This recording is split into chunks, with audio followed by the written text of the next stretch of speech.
The former president of Tanzania, Mr. Magufuli, when I went to attend his inauguration ceremony, he asked me to remain behind. After he had met with all the heads of states. Then when we met, he told me, look, Raila, me and you have been ministers of roads. And I know how to run ministries. But me, I have never been a president. You have been a prime minister. You know how to run a government. I want you to advise me how to manage my government. I spent 3 days with my friend, Magufuli. We talked about many other things, but simply put, see, it boils down to just two things: income and expenditure. Full stop. The rest are details. Here, you need to look at what are your sources of income. You must have proper income, and most of them are through taxation. That is where accountants now come in. You have got people, there's income tax, there's customs, there's VAT, all the forms of income. And then expenditure.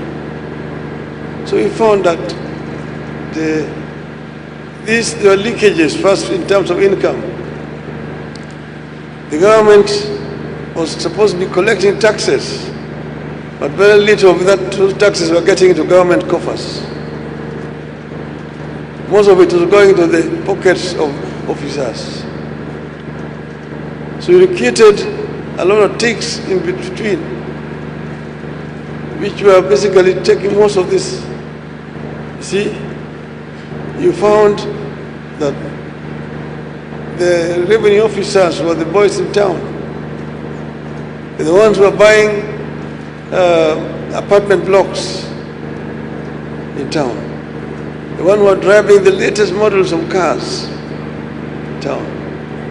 The ones who are building castles in the villages.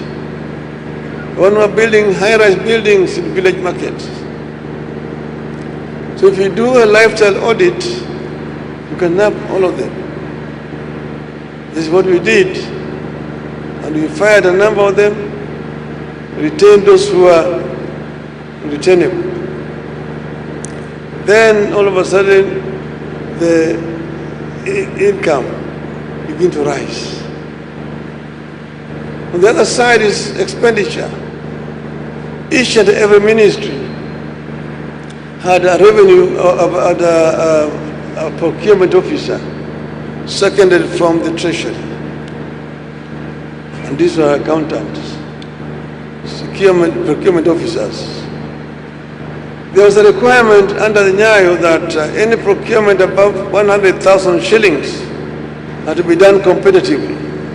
In other words, you had to advertise in at least 3 newspapers, and there must be at least 3 companies bidding, and then you select the lowest.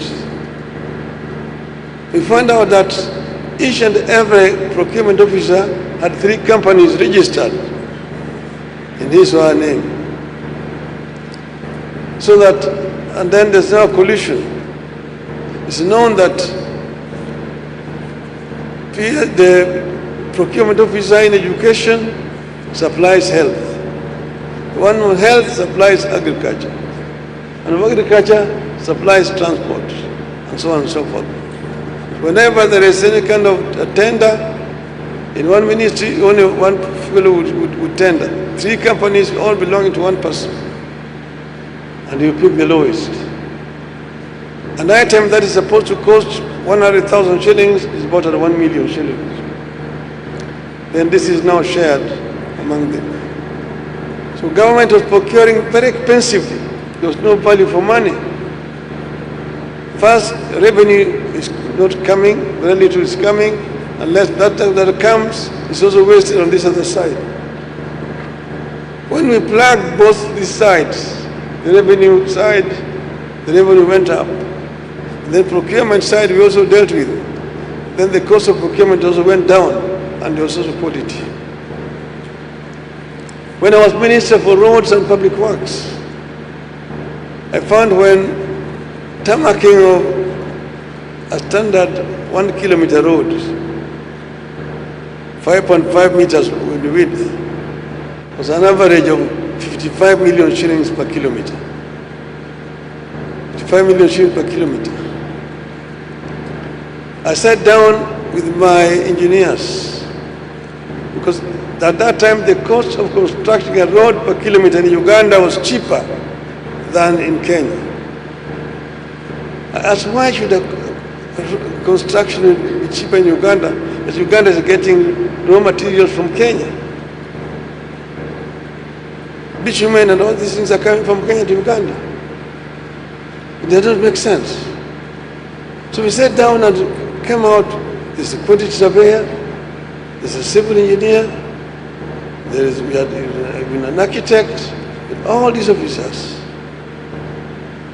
And I told him, convince me as an engineer why this should happen. And we went to the quantities.